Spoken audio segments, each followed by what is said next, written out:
a young woman's romantic anniversary celebration turns tragic.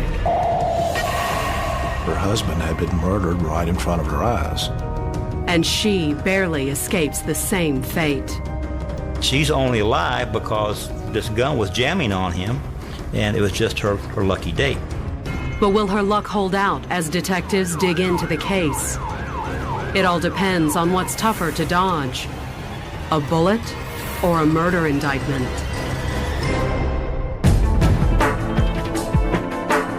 Night when Myrtle Beach patrolman Scott Brown cruised a deserted stretch of beach just off the famed Grand Strand.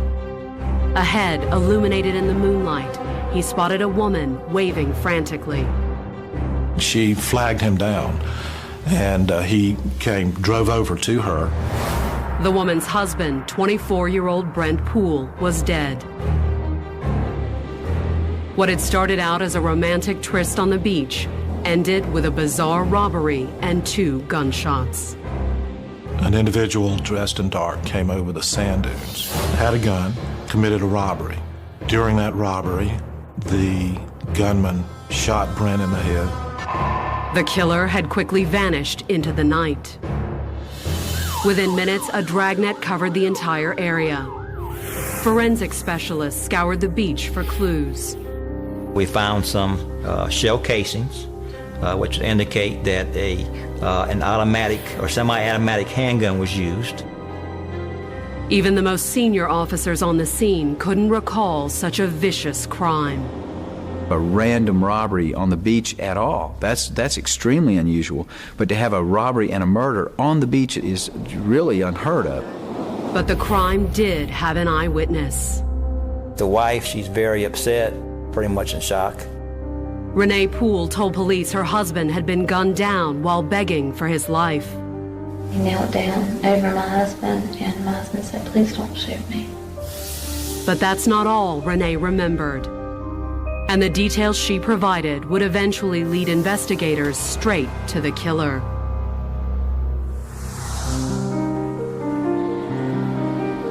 Growing up in suburban Winston-Salem, North Carolina, Renee Summey always had a way with boys. She was very talkative, sweet-natured, bubbly. The boys really liked her. Brent Poole certainly liked Renee when the pair met one afternoon in 1991 in their high school parking lot. Brent was going home one day, and his friend asked him for a ride home, and the friend also had Renee with him. On that first trip home, Brent actually asked Renee for a date. Brent was a senior. Renee, only a freshman, readily accepted. He came from a good family, good Christian family, and he was a good student, had high grades. He was just a good boy. And when Brent got Renee pregnant in March of 1995, barely 3 months after she'd turned 17, he asked her to marry him. When he proposed, he did it here in the house, got down on his knees the old-fashioned way. Both sides of the family were wondering how it was going to work out, because life is tough enough as a young married couple, and then when you start out already with a kid, you know, it's even worse. Luckily, at age 21, Brent already had a promising career.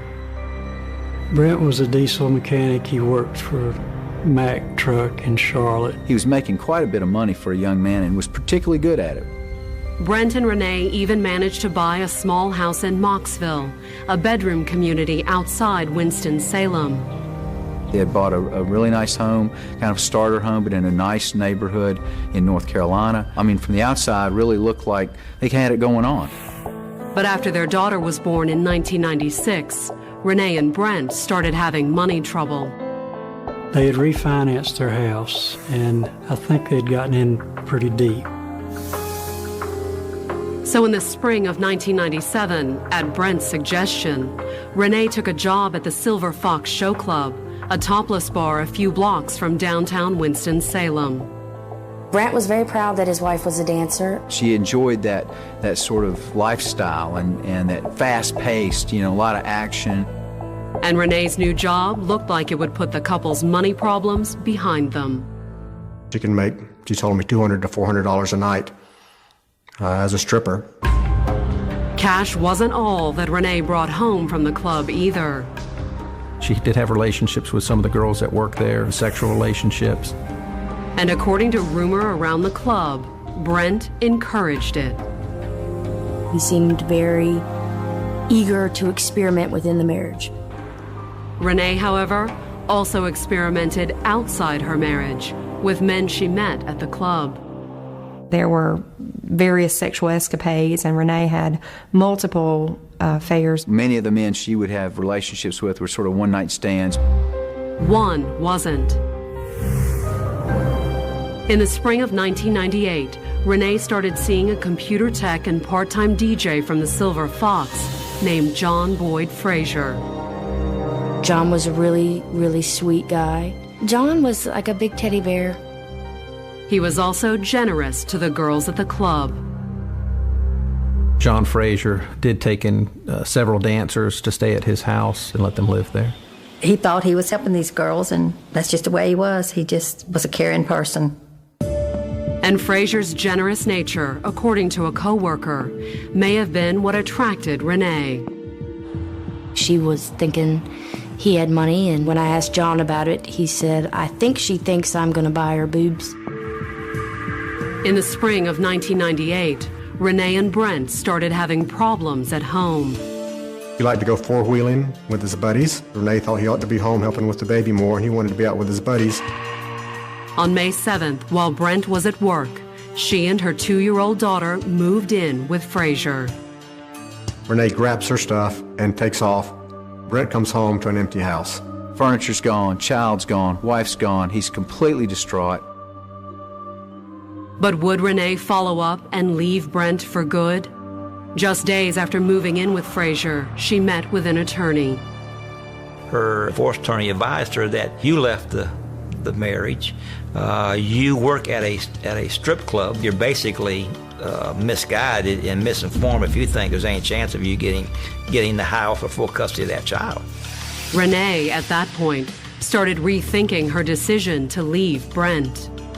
She was going to reconcile with Brent and try to make the marriage work. John Frazier, after only a week of living with Renee, didn't try to stop her. I think it was kind of a mutual thing. They both decided that neither one of them was really into the other as much as they had thought they were. On May 12th, Renee packed up her things and went back home to her husband. He took her back in with open arms. He wanted to reconcile. Renee appeared just as anxious to patch things up. At the end of May, with the couple's anniversary approaching, she even proposed they take a trip to celebrate their reconciliation. Renee wanted to go down to Myrtle Beach and have kind of a new honeymoon for the 3rd anniversary, a new start. Brent didn't need much convincing. This is just what Brent thinks they need. He thinks this is a great idea. He was just really trying to hold the marriage and the family together and, would stop at nothing. He's trying to cement their relationship, just trying to make it stronger. Brent would do whatever it took to keep Renee. Unfortunately, he wasn't the only one. Anytime that you mix 2 or more men competing for one woman, there's going to be a bad end to it. The Poole's trip to the beach started out well enough. Checking into the Carolina Winds Resort, the family spent several days in the sand and sun. However, on the evening of June 9th, Renee had arranged to spend the evening out with Brent alone. She contacts the hotel about arranging for a babysitter the night of their anniversary.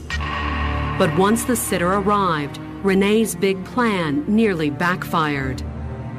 Brent and Renee's child starts to cry, and Brent's trying to console her, and to just talk to her and tell her everything's going to be all right. Renee eventually got him out of the motel room, and the babysitter was able to calm down the child. Crisis averted, Renee and Brent hit the bars along Kings Highway, Myrtle Beach's main drag. They proceeded to eat dinner, had a few drinks, and then played a few games of pool. Then, a little after 11, Renee suggested something special to cap off the evening. She suggested to Brent that they might have a sexual relationship in the dunes. As luck would have it, The stretch of beach next to their hotel offered a secluded spot. The hotel they stayed at, the Carolina Winds, north of there is nothing but residents and woods. This part of the beach was really, really quiet, secluded. Brent immediately said yes to Renee's suggestion. It's his anniversary. They've had a couple of drinks, and they're going to go out under the stars and have a honeymoon. So he's pretty motivated. Brent's motivation was clear. But what happened next would leave police wondering if Renee's motive on the beach that night was seduction or a setup.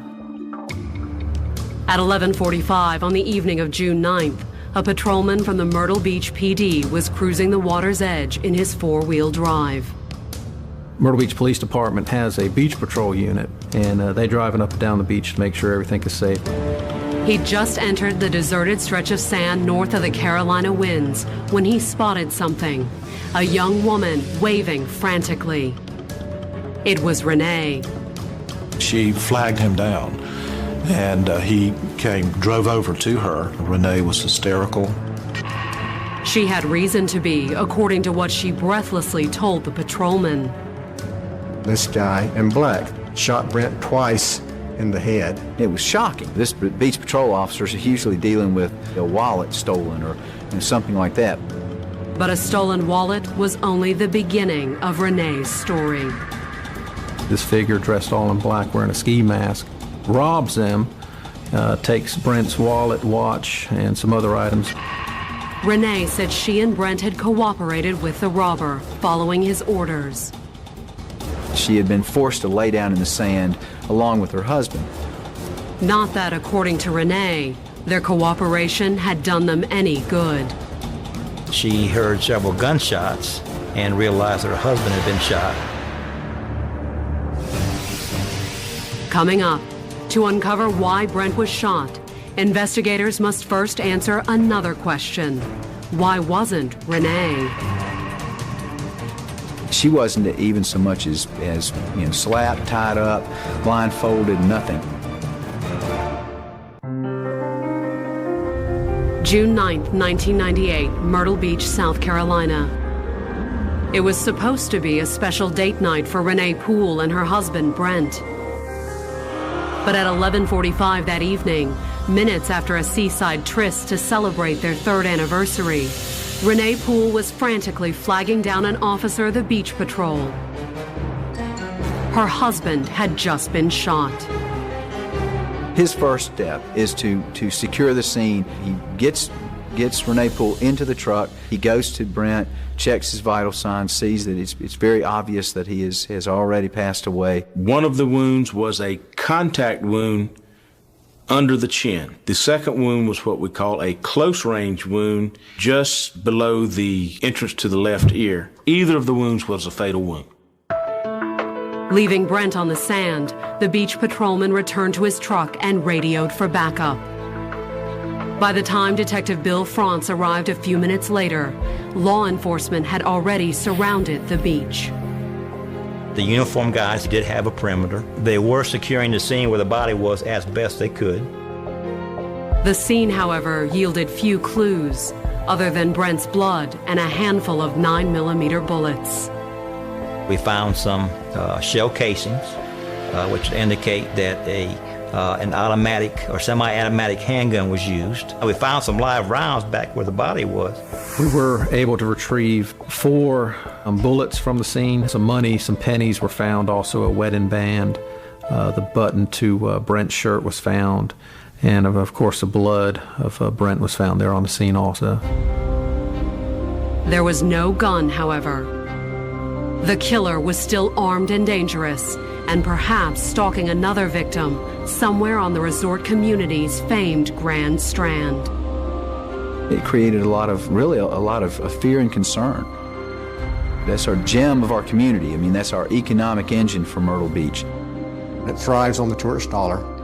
And I think there was a great deal of pressure on the police. The police responded accordingly. The search for Brent's killer quickly became a full-fledged manhunt. We had bloodhounds called out to the scene to see if we could track down the suspect. They had a scent which very possibly could have been the murder. The dog followed that scent until the road, and they reported back that they could not find the scent past the road. But if the killer had stashed a getaway car, no one had seen it. The crime scene at the beach was growing cold, but there was still one possibility the police hadn't yet addressed. In cases where a spouse is murdered, one of the first persons that the police always look at is the other spouse. But in this case, the spouse appeared to be genuinely traumatized. She was in shock. She was hysterical. None of us had any reason to believe that Renee Poole was in any way involved in this. To make sure, just before 1 a.m. on June 10, investigators ushered a distraught Renee into the Myrtle Beach Police Department, where her hands were tested for gunpowder residue. Even though she's in distress and that kind of thing, is that we had to treat her as a suspect. The test came back negative, so detectives led Renee into an interrogation room. Inside, she gave an audio-taped account of her husband's death. My husband said, "Please don't shoot me." And the guy asked him, "Why shouldn't I?" My husband said, "Because I have a daughter and I love her very much." The police, as far as Renee knew, still considered her a witness. But out of her earshot, the investigators were starting to wonder.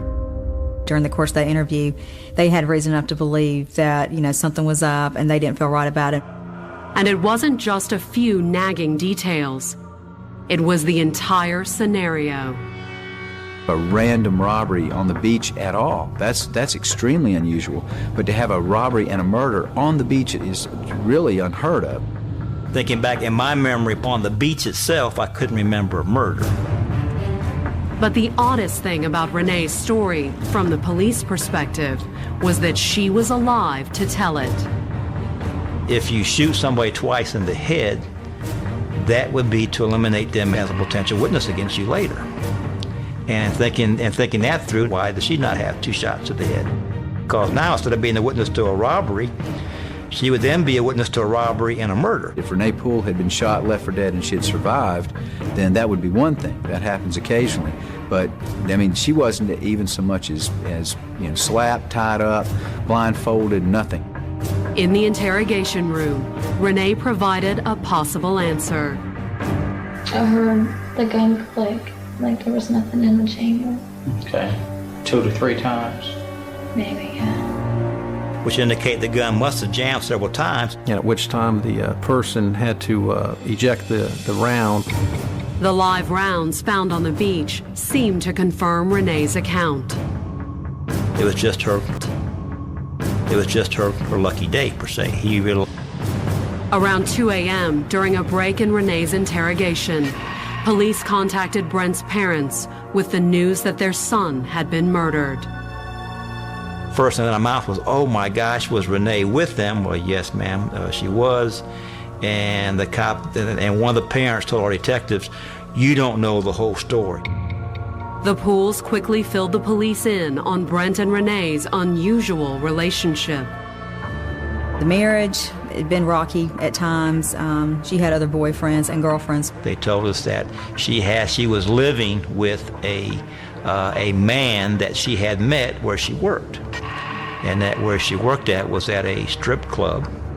That's when everybody started catching on that there was a lot more to the story than a simple robbery and murder on the beach. The Poole family were definitely immediately suspect of Renee being involved in the death. Brent's parents also gave police the name of Renee's boyfriend, John Frazier. We called Winston-Salem Police Department and explained to them that we needed an officer to go, in our mind, immediately to John Boyd Frazier's house to see if you could locate him. While the police in Winston-Salem tried to track down Frazier, detectives in Myrtle Beach took Renee back into the interrogation room and confronted her about the affair. My husband and I did have problems a little while ago. I moved in with a friend for about a week, and it was a male. Who was this friend? His name? Right. John Frazier. She confirmed what Brent Poole, her husband's parents, had told us. Renee admitted she'd seen other men, but she also said that the affairs, including the one with Frazier, were over.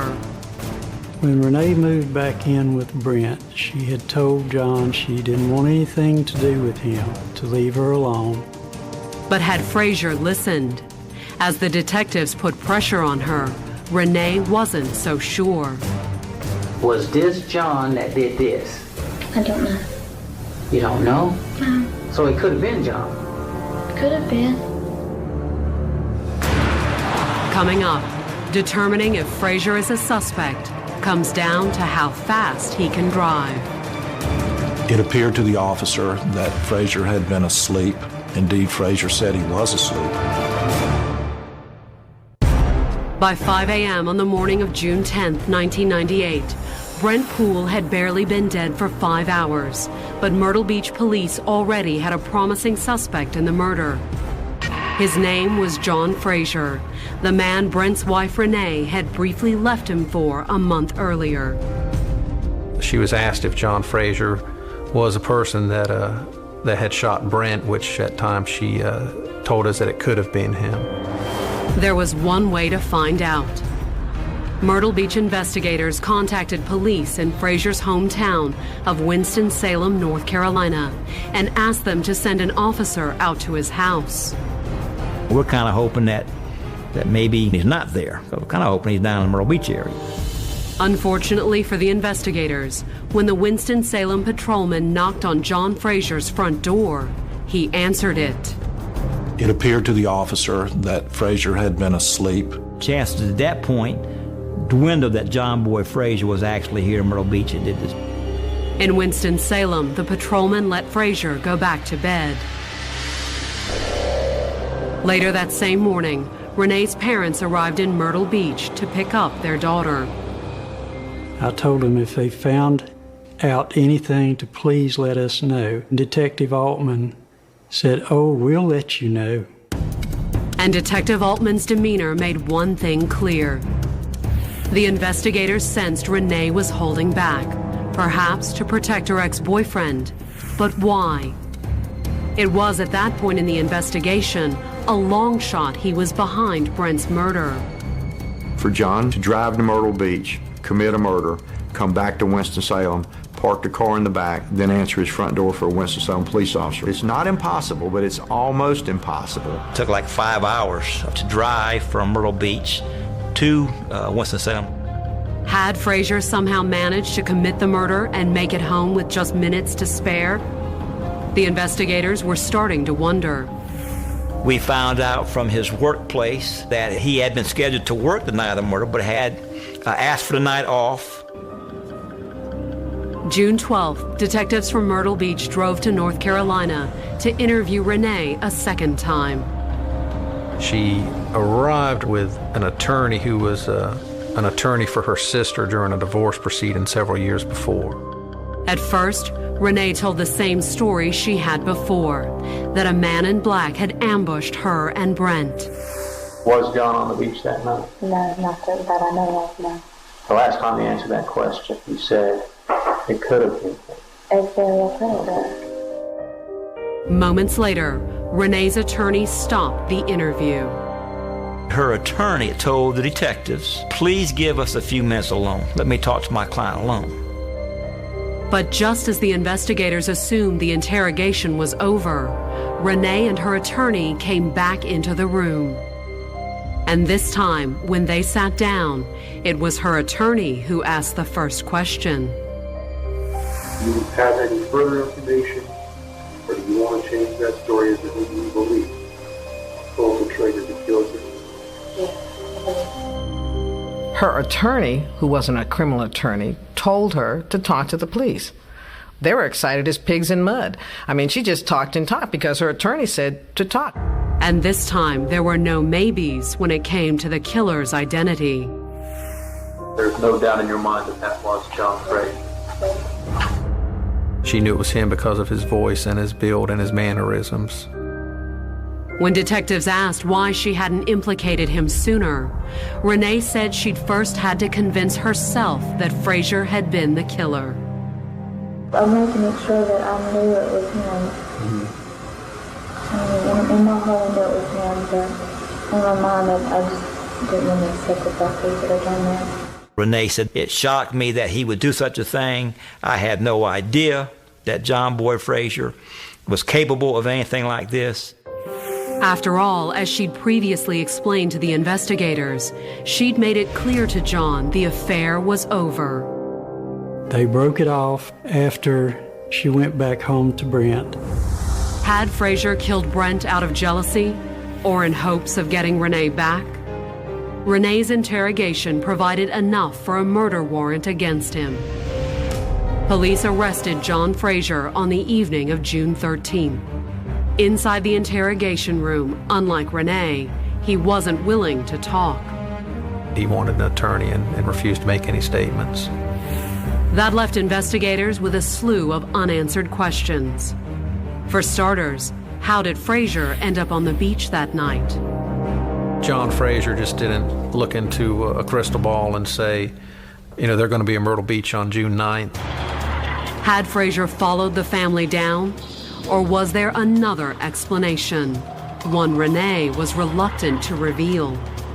For a great stripper, you sort of give the image of what somebody wants, but without really giving it to them. There was no doubt in order to get anything out of Renee Poole, she was going to have to be leaned on. And unfortunately for Renee, she'd tripped up the moment she recanted her first story about an unknown gunman. She committed a crime by giving a false statement and by lying to the police.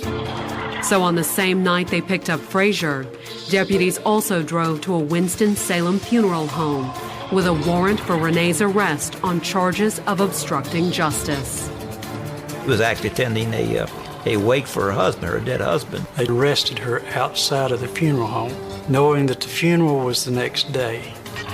For the third time in 4 days, Renee Poole was back in a police interrogation room, this time without her attorney.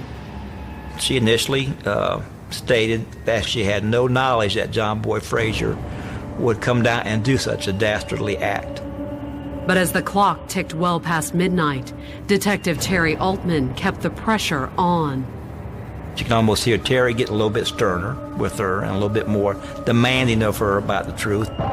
Even if he had to resort to a lie to get it.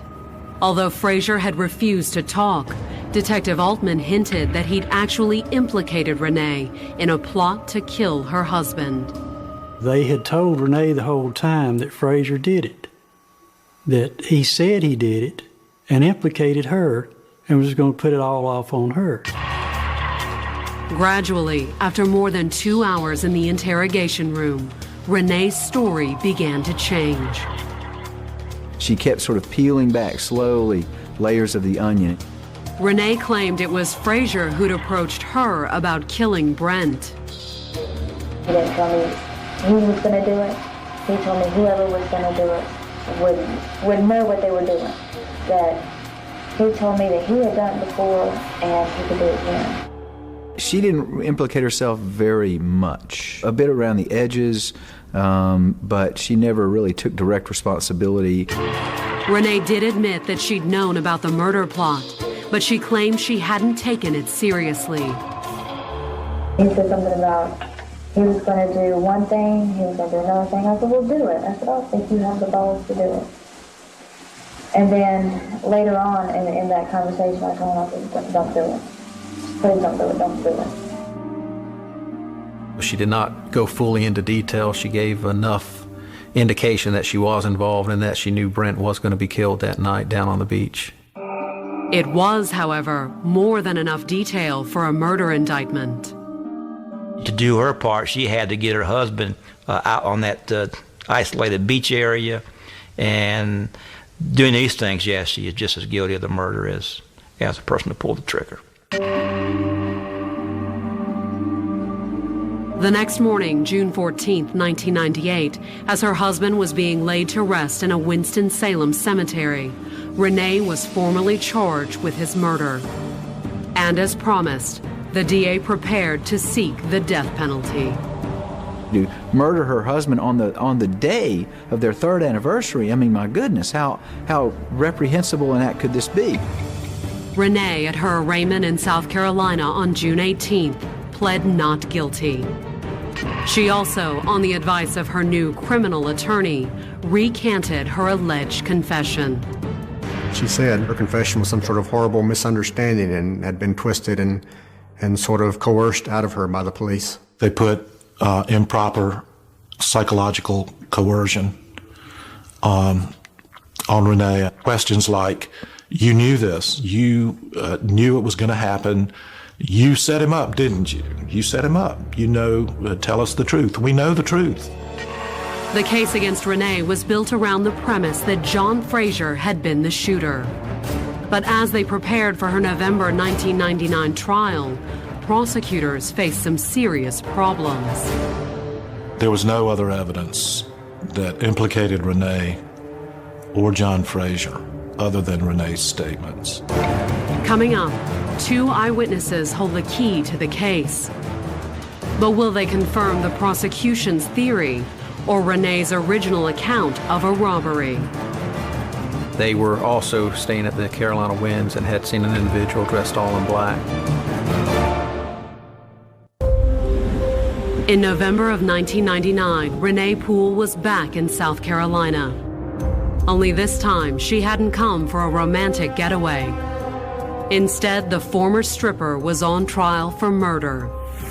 Accused alongside boyfriend John Frazier of conspiring to kill her husband, Brent, Renee would stand trial first. They were hoping that if they got a conviction on Renee, that John Boyd Frazier would plead guilty. In his opening statement to the jury on November 10th, prosecutor Greg Hembry recounted how Renee had allegedly lured her husband into Frazier's line of fire.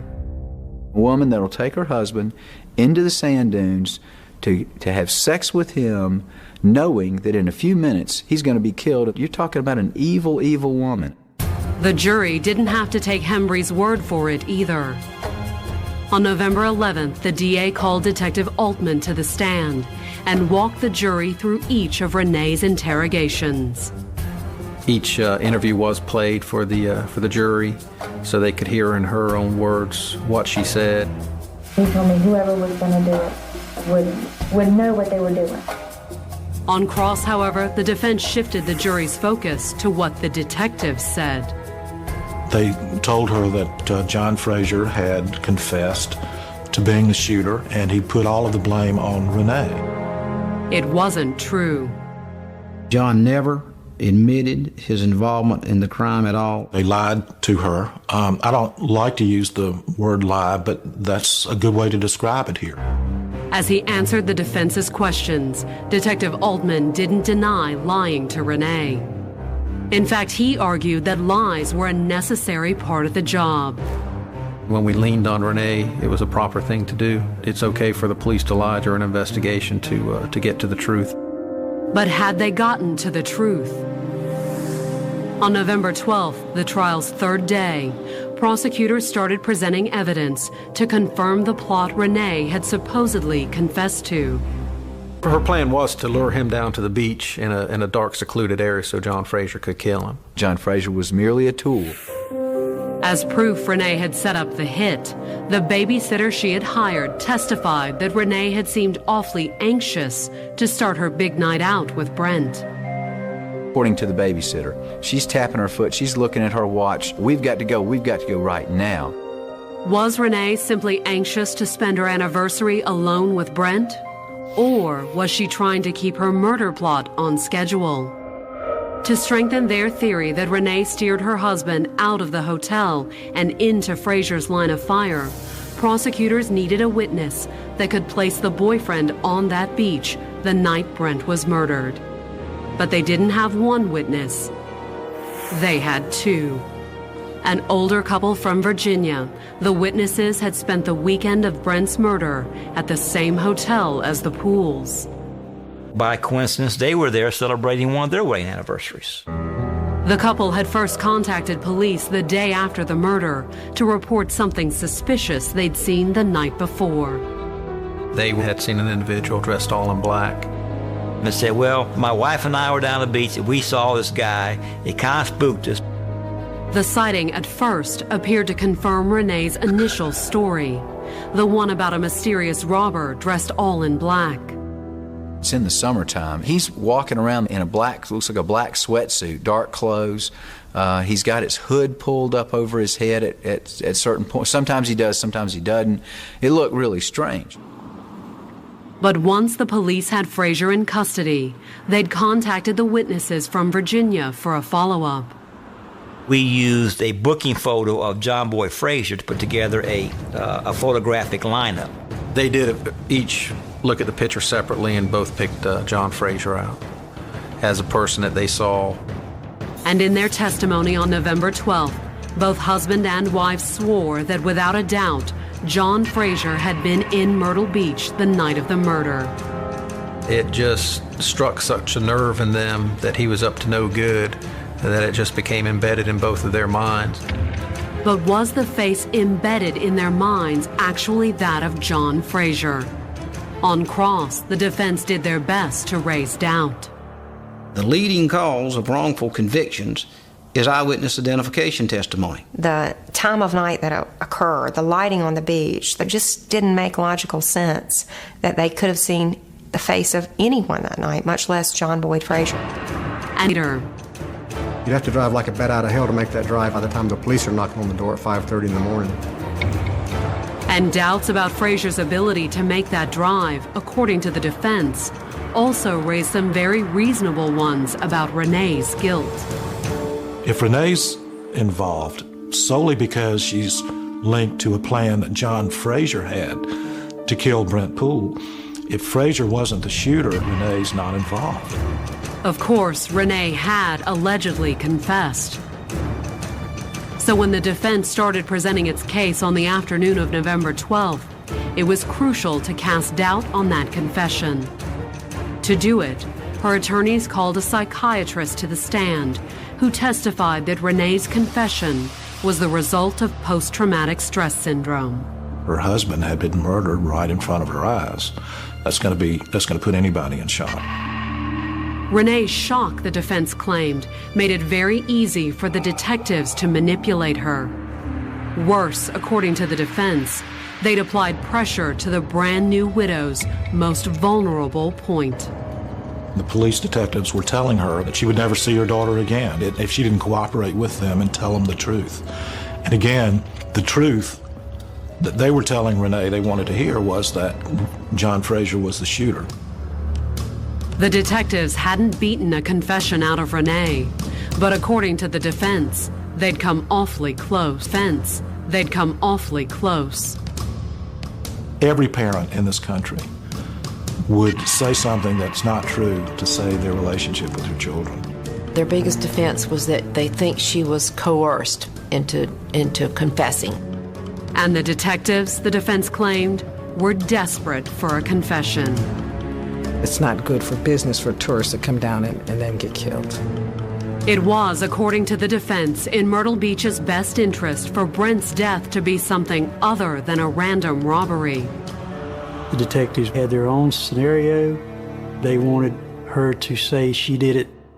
The pieces have come together, Renee, and what we knew pretty much after that first night, we knew that you had to be involved in it. Renee Poole, again, was in an environment that I think she would have said anything she needed to say at the time. Just get out of there. At 10 o'clock on the evening of November 12th, the defense rested its case without putting Renee on the stand. After all, according to her attorney, she'd already said enough. I think it impressed the jury that the police might mislead her and coerce her into saying something that wasn't true. And after that evening, I felt comfortable, and I felt like we could win this case. Coming up, the jury decides Renee's fate. She's laughing, she's happy, calling her friends, telling them where they were going to meet. The jury in Renee Poole's murder trial spent most of Saturday, November 13, 1999, in deliberations. It was, her attorney assumed, a good sign for the defense. We were pretty relaxed, and we felt like the jury was taking its time. Renee spent the time planning her victory celebration.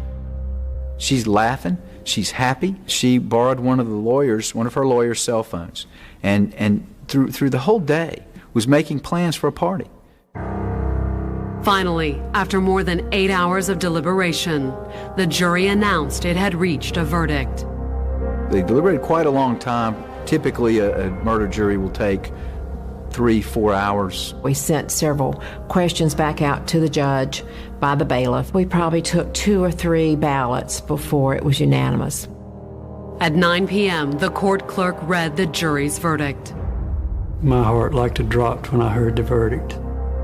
Renee Poole was guilty.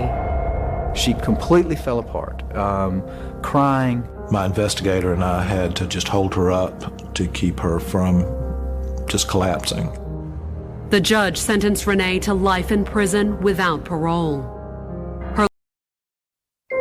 A prison nurse falls in love with a smooth-talking felon. For Jennifer Hyatt, George Hyatt was Prince Charming. She was like a teenage girl in love with an older boy. But when her soulmate turned abusive, the nurse became the prisoner, trapped in a bizarre relationship she couldn't break out of. He would call me 24 hours a day. I had to sleep with the phone in my ear. You could see him ratcheting up the pressure on her. And the pressure would eventually push a desperate woman to do the unthinkable. I had the gun in my hand, and the gun went off. And it shot him. Point blank. Out of the Roane County Courthouse in Kingston, Tennessee, and got behind the wheel of her Ford Explorer. Her husband, incarcerated felon George Hyatt, had just pled guilty to an outstanding burglary charge, adding years to his already lengthy sentence. He's just not going to get out anytime soon. He had no future ahead of him. Jennifer and George had been married for less than 3 months. They'd never spent a moment alone as man and wife. Now it looked like they might never be together. But would that necessarily be a bad thing? I think Jennifer was scared and in love all at the same time. George tormented Jennifer, allegedly harassing her day and night over the phone and tracking her every move. I had people watching me. He knew everything I did. She did try to commit suicide because of the way he was treating her. Now, on the morning of August 9th, Jennifer was prepared to do something even more drastic. She was just vulnerable enough to believe that it was the only thing that she could do to save her own life. At approximately 10 a.m., 2 prison guards were loading George into a prison van when Jennifer leveled a handgun at the 3 men. They was trying to push George on into the van, and he hollered, "Shoot him." But would she do her sadistic lover's bidding or end his abuse forever?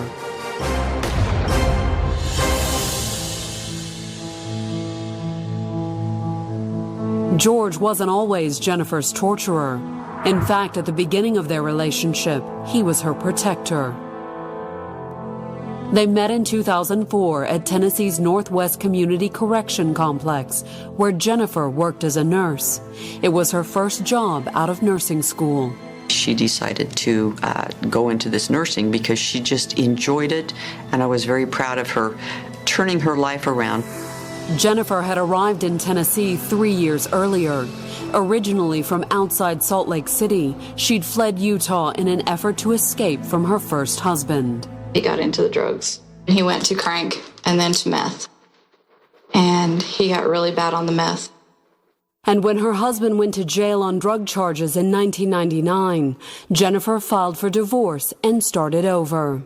She wanted to just get the kids away from that whole scene. And so when she took the kids, she just went to Tennessee. Settling in near friends in West Tennessee, the mother of 3 remarried and enrolled in a nursing program. As part of the program, Jennifer did a clinical rotation at a nearby prison. And she did more than just work in the hospital ward. The prison put Jennifer to work with its close security inmates. They couldn't come out, like to Medline. They couldn't come out to get bandage changes and stuff. I had to go to the units and do this. So I was one-on-one all the time with them. A guard always accompanied her. But for many of the inmates, it was as close to being alone with a woman as they could get. She was getting harassed by a lot of the male prisoners. There was a few that would always show themselves to me. With the guard present, Jennifer wasn't in any real danger, but she soon became fed up with the constant flashing and lewd talk. After a while, you're just like, okay, enough. You're men. Grow up.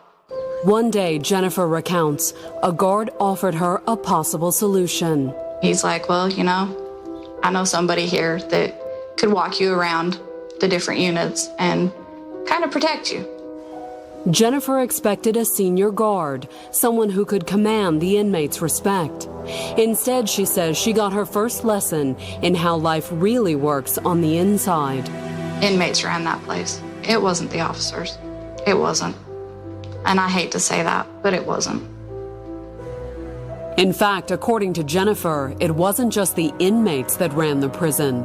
It was one inmate in particular. George Hyatt had manipulated the system. He had tried to get everything to work for him. He's supposed to be a really smooth and slick talker. A career criminal with convictions for burglary, armed robbery, and assault, George had been in and out of prison since he was a teen, and he wasn't always out on parole. He had been charged several times with escape. Serving a 35-year sentence for assaulting a guard, George's exploits had earned him respect and fear from his fellow inmates. He became affiliated with a gang in prison, and he had that attitude of wanting to be intimidating, wanting to be that bully. The other inmates were afraid of him. They wouldn't want to do anything to piss him off. The sexual harassment stopped, and soon Jennifer started to suspect that her protector was more than just another inmate. He would hand me $100, say, here, go do your hair, go do your makeup, go do your nails, go do something, go have fun. Jennifer liked the cash, but she loved the way George made her feel. He always made me feel special, like I was number one. And it wasn't long before Jennifer found herself falling for George. She was madly in love with George. They were going to be so happy. He had me convinced that he was wrongly prosecuted. It was only a matter of time before he was free. Even within the prison, however, there were limits to George's influence. In August of 2004, Jennifer lost her job after guards caught her smuggling contraband into George. I got fired for bringing shrimp to him one day. She was caught bringing in food into the prison for George. Well, that's a no-no. And the shrimp had just been a tiny portion of what Jennifer fetched for George. I brought him in $500 one time. I took him a cell phone one time. George kept the phone hidden in his cell. Over the next 12 months, it would become the shackle that kept Jennifer chained to her convict boyfriend. Out of a job in the summer of 2004, Jennifer didn't think she'd hear from George again. I'm like, he was probably just using me. But George kept calling her. He sent her gifts and letters professing that he still loved her. He even asked Jennifer to marry him. I believed him. I couldn't do anything for him, so what would be the motivation for him to lie to me? Did George truly love Jennifer? Or was he plotting something far bigger than smuggling cell phones and shrimp? One thing was certain, he pulled out the stops when it came to convincing Jennifer he was sincere. In fact, George even showered Jennifer's family with gifts. He would send me and my mother flowers, goodie baskets, and stuff like that. But would a few bouquets and goodie baskets be enough to get Jennifer's family to overlook the fact that George was in prison? He was very, very sweet. He was very nice. And Jennifer?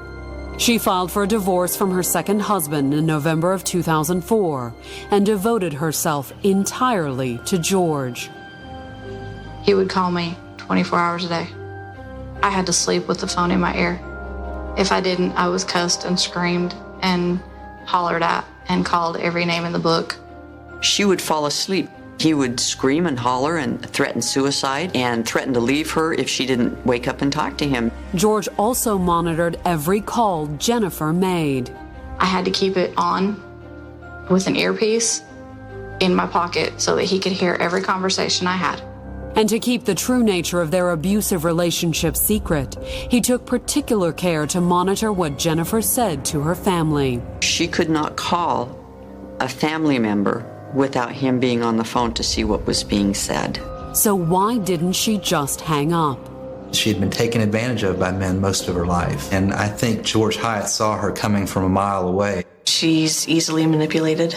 I think Jennifer was scared and in love all at the same time. On May 21st, 2005, Jennifer and George wed in the Visitors Center at the Riverbend Maximum Security Institution. It took about 15-20 minutes, and I had to leave.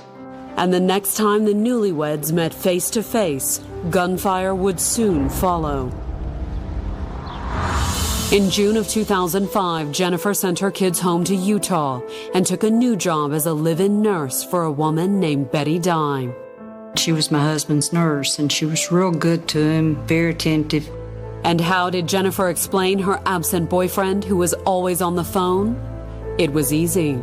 I thought he was a soldier in Iraq. For Jennifer, however, her one-time protector had become a torturer. She started taking medication for anxiety and depression and thought increasingly of suicide. She just thought she would be better off not around.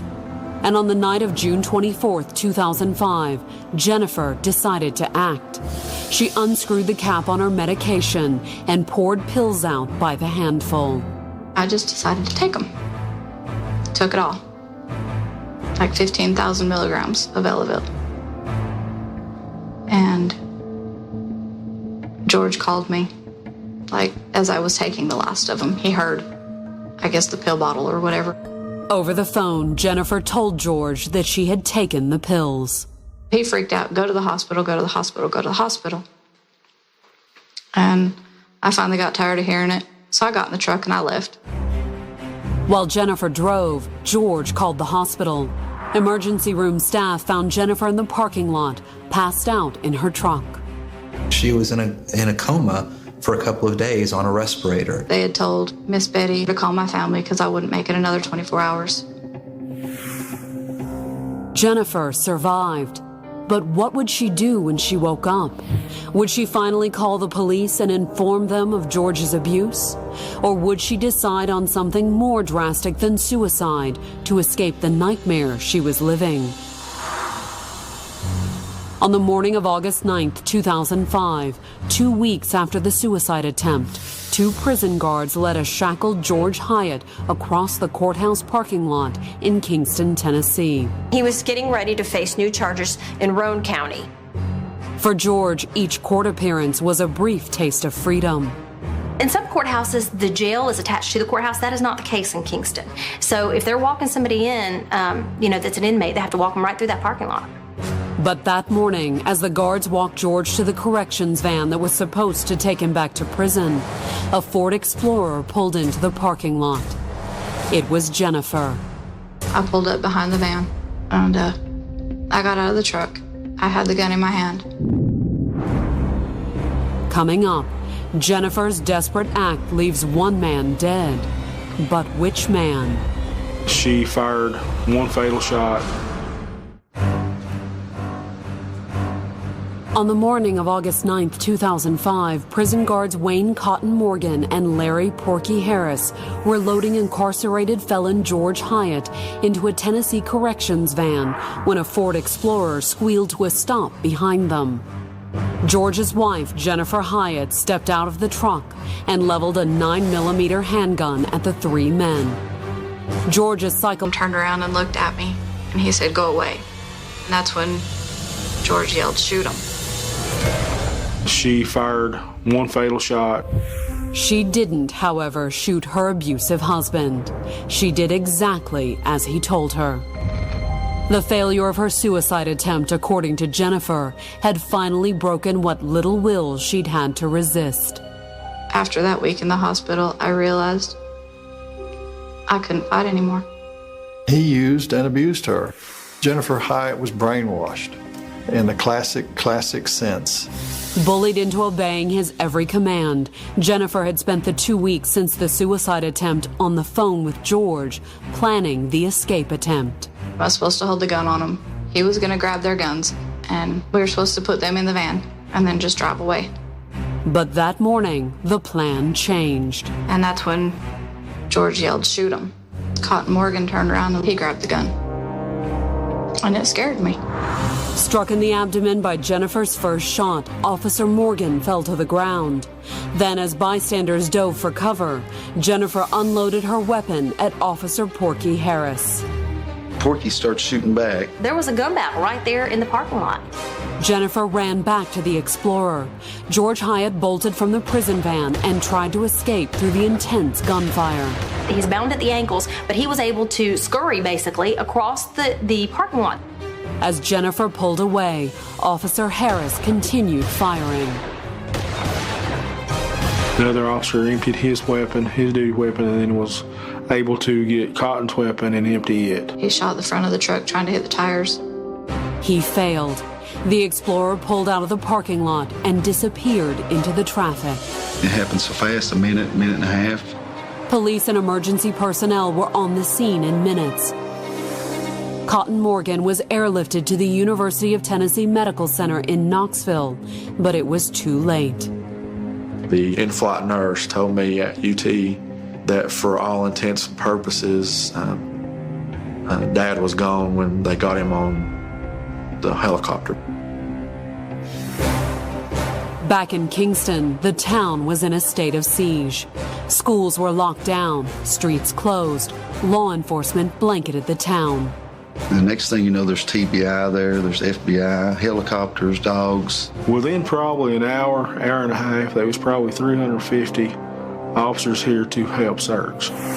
Police soon found Jennifer's Explorer a few blocks away behind a Subway restaurant. And they discovered that Porky Harris's shots at the fleeing Explorer hadn't been entirely in vain. They found bullet holes in it. There was blood, too, but there was no sign of the fugitives. However, a Kingston fireman who lived across the street did give police a solid description of the Hyatt's getaway vehicle, a gold Chevy minivan. He had remembered a van backing in there that night prior to the incident. Where the fugitives had gone, however, was anyone's guess. You are near I-40 and very close to I-75 split. So at that time, we had our hands full trying to get a direction. As authorities launched a nationwide manhunt, the media pounced on the story. U.S. Marshals were all over on alert looking for them. There was a lot of appeal from the media. And considering a young woman had just broken her incarcerated lover out of jail amidst a blaze of gunfire, it wasn't long before the press made the obvious comparison. It was like a modern-day Bonnie and Clyde, the escape, the daring escape, the disregard for human life, the shooting right there in public. As news outlets ran with the breaking story, police back in Kingston tried to piece together the morning's events. According to what Officer Harris told his superiors, Jennifer had met with George briefly that morning, shortly after he'd arrived for his hearing.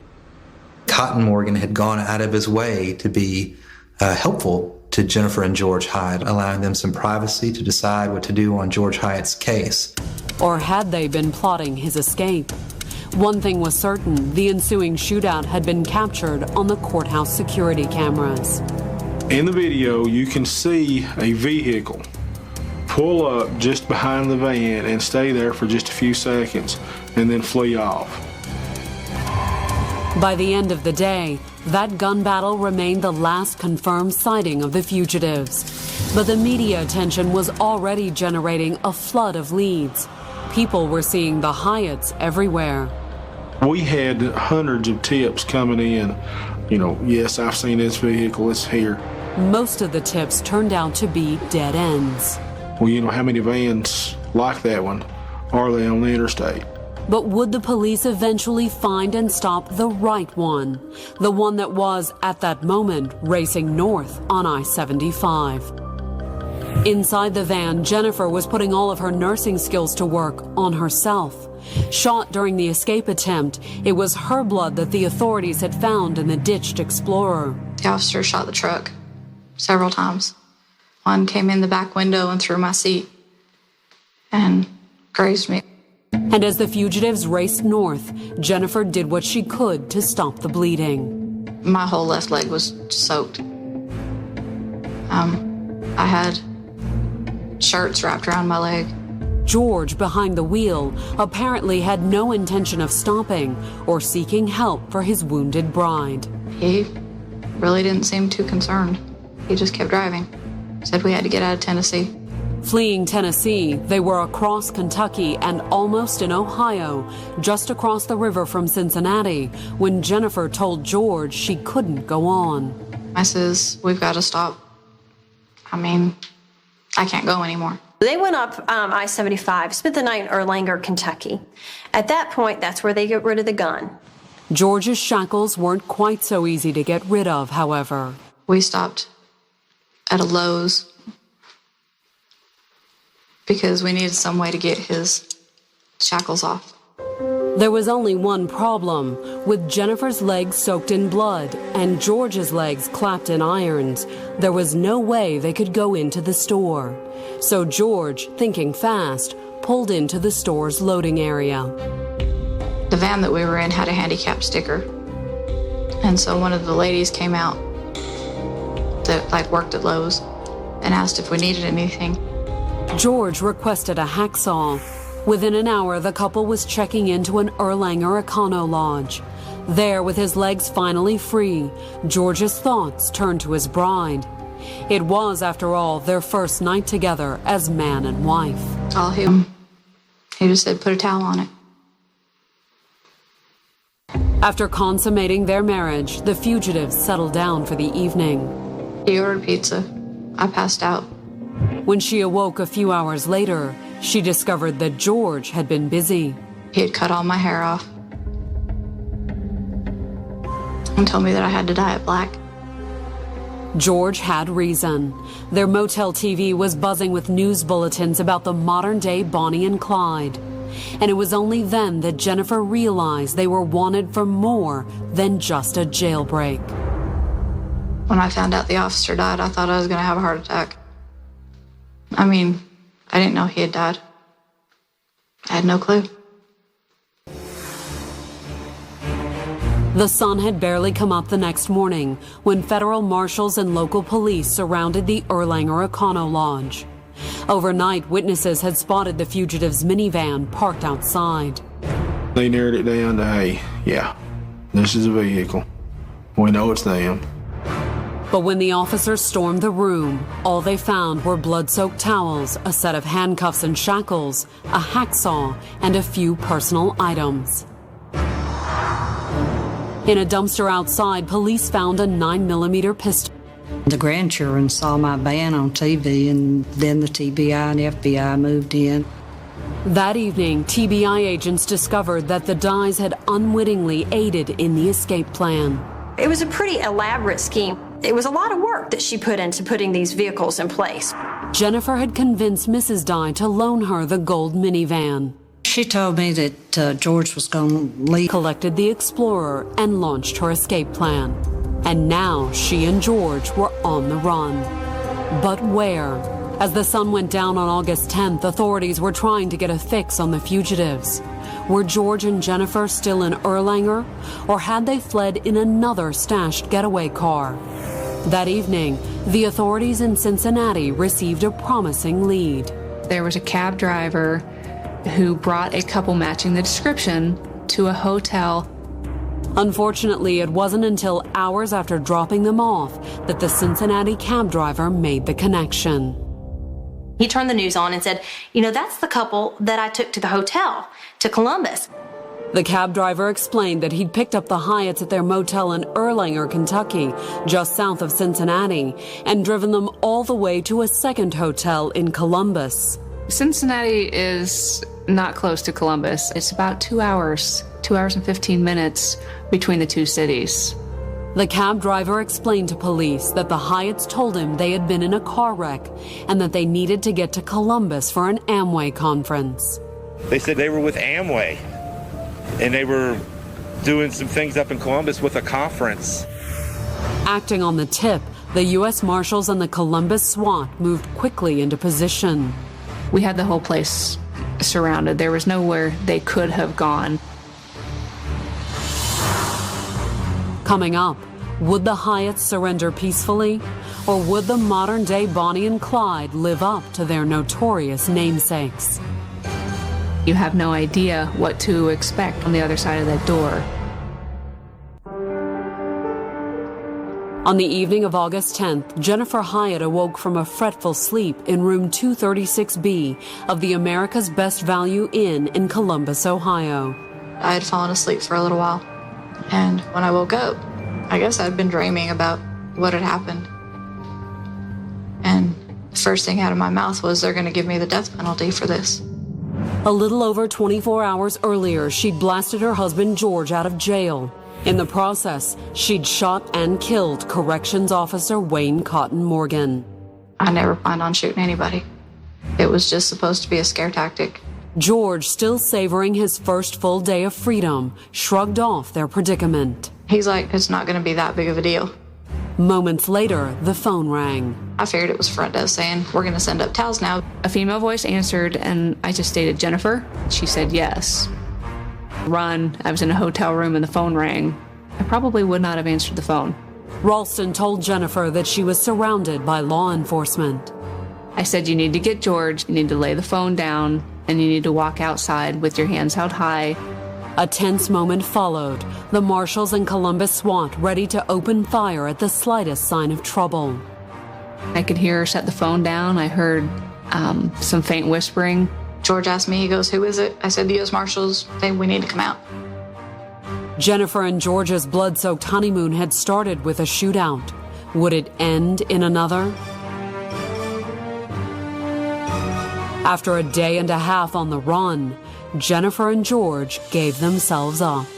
I walked out the door, and they told me to face them and walk towards them. And when I got to them, they put those zip cord cuffs on. The marshals also cuffed George and quickly whisked him off to jail. But Jennifer wouldn't follow just yet. They called EMTs in, and the EMT says, we want her to go to the hospital. They wanted to make sure there was no bullets in my leg. Handcuffed in the back of a police cruiser, bloody and under arrest for murder, Jennifer's first thoughts were of George. She immediately went into, is George okay? What's going to happen to George? She didn't care much about herself. It was all about George. She didn't even want to go to the hospital. She only wanted to be with George. Jennifer was treated for her wounds, then transferred to the Franklin County Jail. Questioned by the authorities, Jennifer took complete responsibility for Officer Morgan's death. She says she did it because she loved him. Jennifer soon learned that Cotton Morgan might not be the only one to die because of her attempt to free George. For shooting a corrections officer in cold blood, premeditated, she was looking at the death penalty. Would prosecutors seek it? Without a doubt, if the public opinion back in Kingston was any indication. The public was outraged by this crime. This was a killing that went to the core of this small town in East Tennessee. The Hyatts weren't in East Tennessee, however. Before prosecutors could put George and Jennifer on trial, they'd have to get them back into the state. On the morning of August 12th, the fugitives appeared separately in an Ohio courtroom for their extradition hearings. The Hyatts appeared in court the next day, Jennifer first, George second. Well aware that Jennifer had confessed, her attorney knew that she faced an almost certain conviction upon returning to Tennessee for trial. His advice? Delay the inevitable. My lawyer advised me to refuse extradition, so that's what I did. We are requesting that a warrant be issued by the governor of the state of Tennessee. Buying time for his client, Jennifer's attorney told the court that Tennessee's governor would have to file a formal extradition request before she would return to the state. Jennifer looked on in silence. She just didn't know what to do, didn't know what she was doing, and had never been in this kind of situation before. George, on the other hand, had been in and out of courtrooms his entire adult life. He seemed to have disdain for everyone, the police, the witnesses. And he wasn't afraid of facing a Tennessee jury. I want to sign, Your Honor. I want to sign my extradition. But when his attorney informed him that Jennifer was going to fight, George did an abrupt about-face. I'm not going to go over without her, but okay. Like Bonnie and Clyde before them, George and Jennifer seemed determined to go down together.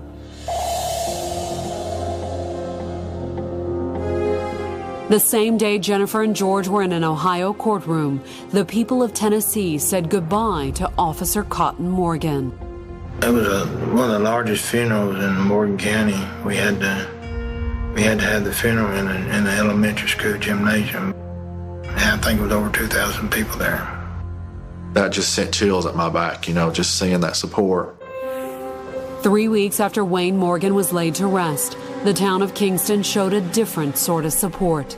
Tennessee's governor had signed the extradition warrant, and on August 22nd, U.S. Marshals took Jennifer and George Hyatt back to the very spot the corrections officer had been gunned down. They brought them separately. They wouldn't tell us what time they were supposed to be there. The Hyatts also arrived in unmarked cars, but the precautions didn't deter the angry crowd waiting for them at the courthouse. There were people who lined the street and shouted at them. And unlike the morning George escaped, there were far more than 2 guards on hand to escort the Hyatts across the parking lot. Security was phenomenally tight. More police cruisers than the town of Kingston's probably ever seen. Inside the courthouse, armed guards brought the Hyatts before the judge. Both were shackled rather heavily. But while the press had once compared the couple to Bonnie and Clyde, onlookers couldn't help but ask, was the quiet woman shackled next to George the same outlaw who broke her lover out of jail, killing a lawman in the process? Jennifer, she seemed medicated when she came to court, honestly. She didn't utter a word as the judge announced the charges against her and the possible outcome. They had filed an intent to seek the death penalty. After charges were filed, the Hyatts were remanded into custody. Bail was not an option. Immediately after the hearing, they were sent to separate prisons. With the fugitives finally locked away behind maximum security bars, the state of Tennessee began building a first-degree murder case against Jennifer Hyatt. There was rock-solid evidence in this case against her. The state had eyewitnesses, surveillance video, even a signed confession. But would it be enough to convince a jury to sentence a mother of 3 to death? Coming up, a jailhouse journal reveals the mind of a killer. Whatever is in a prison cell, it does not have a reasonable expectation of privacy. And the defense makes a desperate gamble to avoid a death sentence. It was an unfair type of thing to put before us as a family. In the fall of 2005, Jennifer Hyatt was back in a Tennessee penitentiary. But the former prison nurse wasn't working. She was awaiting trial. Jennifer had been charged with gunning down Tennessee Corrections Officer Wayne Cotton Morgan during a jailbreak to free her incarcerated husband, George Hyatt. Now, facing a possible death sentence, there appeared to be little hope for Jennifer, short of a second jailbreak. There was no question that Jennifer Hyatt was the person who fired the gun that killed Cotton Morgan. We had an eyewitness. We had the murder weapon. Everything was strong about this case. In fact, with a conviction almost a foregone conclusion, the ultimate decision in Jennifer and George's all but open and shut case wasn't in the hands of the jury. Instead, the fate of this modern-day Bonnie and Clyde ultimately rested with the family of the man they'd murdered. The state had already filed a death penalty case against the Hyatts, but when it came to actually pursuing it, the prosecutors passed the buck. The Attorney General, they made it very plain that they sort of left it up to the family. It was just me wanting to see her die or pay for what she had done. There was only one complication. Any jury is very hesitant about taking the life of a woman, but even more importantly, taking the life of a mother of 3 young children. They can't separate the consequences that that decision will have on those children's lives for years to come. In the end, everything would hinge on whether the jury saw Jennifer as a willing accomplice or a desperate woman at the end of her rope. Unfortunately for the defense, prosecutors had some damaging evidence that strongly suggested the former. And it came direct from Jennifer. Back in August, when Jennifer was extradited to Tennessee, she'd left a few things behind in her cell. The jailers, as a routine procedure, searched her jail cell. At that point, they found a number of letters to different people, including George Hyatt, and also a journal that she had begun while she was in custody. All I was allowed to have in there was paper and pencil. So that's what I did. I wrote. And I just basically wrote a life history. The defense feared the writings would dispel any doubt that Jennifer was anything but a willing accomplice, starting with the words she'd scrawled across the top of her journal. She had actually entitled it The Modern Day Bonnie and Clyde.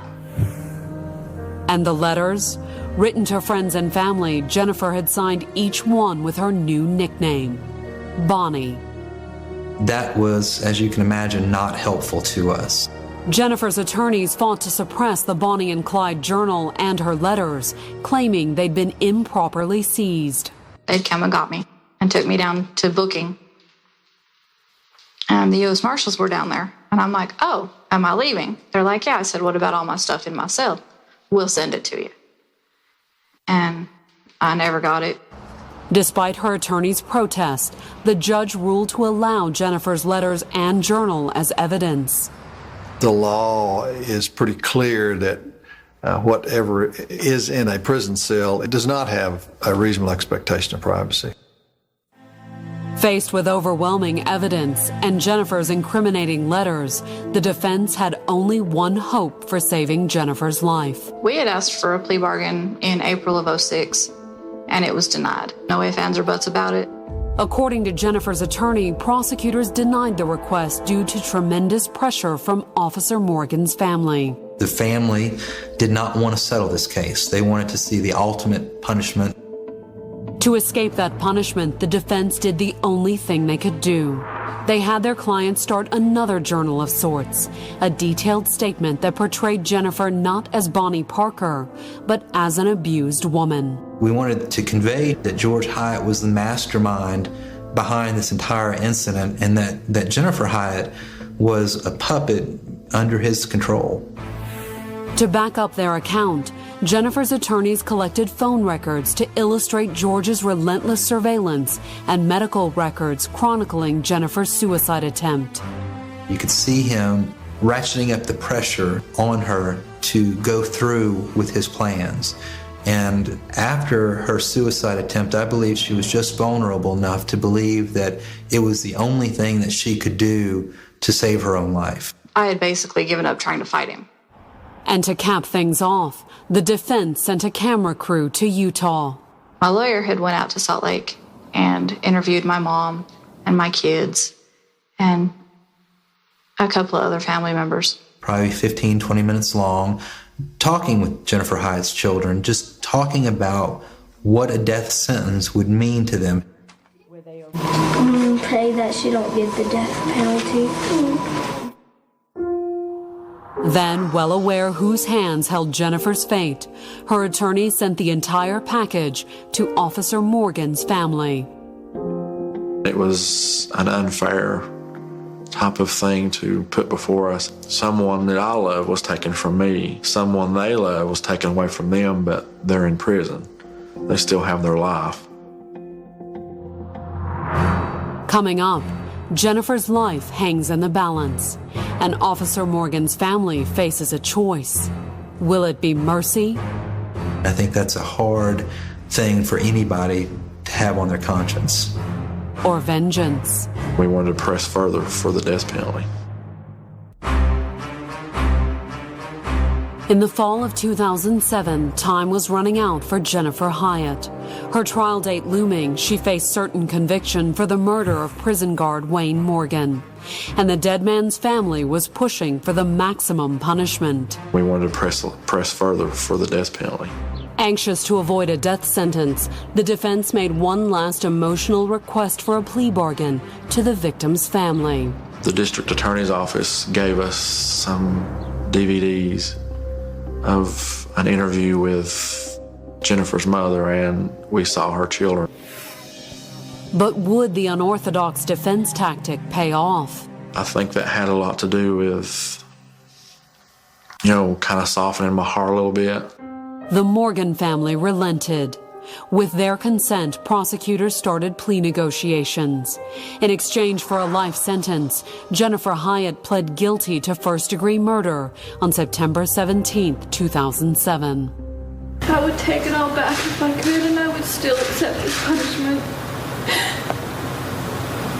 I just want you to know I'm sorry. As a condition of her plea, Jennifer had to sit down face-to-face with Officer Morgan's widow. She made sure I knew him very well. Knew that they had been married for 36 years. Knew what she was doing that day. She made sure I knew him. Knew who I took. According to the terms of her plea, Jennifer agreed to testify against George Hyatt. There's no way I can make up for what I did, but if that's what the family wants, I will do it. Testifying against George might bring comfort to the Morgan family, but it won't bring closure to Jennifer. No matter how many locks separate them, she says she still fears her former lover. After all, he's already stalked her once from inside a prison cell. Yeah, I'm scared to death, because I don't know, does he have hands here too?